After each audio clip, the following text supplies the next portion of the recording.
Justice Department seeks information on Georgia D.A., who prosecuted Trump. This article is by Richard Fawcett and Danny Hakim and read by an automated voice. The Department of Justice has issued a subpoena for records related to the travel history of Fani Willis, the Georgia District Attorney who charged President Trump in a sweeping election interference case, according to a federal grand jury subpoena reviewed by the New York Times. The scope of the investigation is not yet clear. Also unclear is whether Ms. Willis is the target of the inquiry and whether she will ultimately face charges. Grand jury proceedings are secretive by law.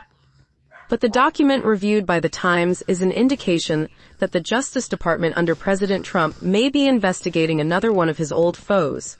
On Thursday, the department indicted James B. Comey, the former FBI director, over the objection of career prosecutors who found insufficient evidence to support the charges. Days earlier, Mr. Trump criticized Attorney General Pam Bondi for not moving more aggressively to prosecute Mr. Comey, as well as Letitia James, New York's Attorney General, and Senator Adam B. Schiff, Democrat of California. In Georgia, federal investigators are seeking records related to travel they believe Ms. Willis took abroad around the time of last year's election, but it was not immediately clear why.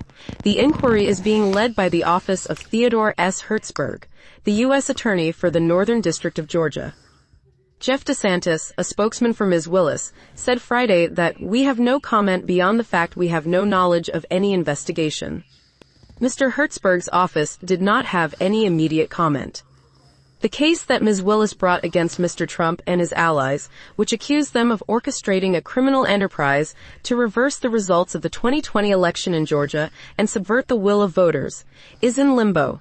Last year, a state appeals court disqualified her from overseeing the case after revelations that she had a personal relationship with the lawyer she had hired to run it, Nathan Wade. Defense lawyers accused Ms. Willis of self-dealing by going on vacations with Mr. Wade that he had paid for, at least in part. Those travels took place in 2022 and 2023, but the current subpoena is seeking details of travel in the fall of 2024, around the time of last year's election. Last week, the Georgia Supreme Court declined to take up her appeal on the disqualification matter, leaving the case against Mr. Trump and his allies unlikely to proceed anytime soon, if at all. After the ruling, Mr. Trump said in a social media post that Ms. Willis and others who brought or tried to bring criminal or civil cases against him are now criminals who will hopefully face serious consequences for their illegal actions. He has put increasing pressure on the Justice Department, shattering the agency's tradition of keeping the president at arm's length.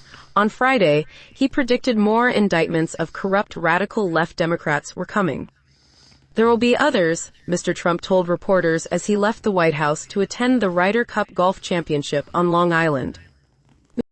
Co-defendants in the Georgia case include Mark Meadows, the former White House chief of staff, Rudy Giuliani, the president's one-time personal lawyer, and David Schaefer, the former head of the Republican Party in Georgia. The original multi-count indictment, which was handed up in August 2023, accused Mr. Trump and a number of his allies of organizing a criminal racketeering enterprise to reverse the election results in Georgia, which Mr. Trump narrowly lost in 2020. Part of the basis for the indictment was a phone call Mr. Trump had made in January 2021 to Brad Raffensperger, Georgia's Republican Secretary of State, asking Mr. Raffensperger to find enough votes to overturn the election results. Mr. Trump had to go to Atlanta to get booked in the city's jail in 2023. Ms. Willis is a Democrat who won re-election in November. She has said repeatedly that she did nothing wrong. In one 2024 court filing, she argued that personal relationships among lawyers, even on opposing sides of litigation, do not constitute impermissible conflicts of interest. In a court hearing that year, she said she had paid her share of the cost of the trips she had taken with Mr. Wade. "I'm not on trial, no matter how hard you try to put me on trial," she said at one point, while being questioned on the stand by a defense lawyer. The Trump administration has sought to install political allies in a number of federal prosecutors' offices, in several cases circumventing established rules for such appointments. But Mr. Hertzberg is a longtime employee in the federal prosecutor's office in Atlanta, whose interim appointment was made permanent earlier this month by local federal judges. He pledged at the time that the prosecutors under my charge will act decisively and aggressively to excise dangerous offenders from our community.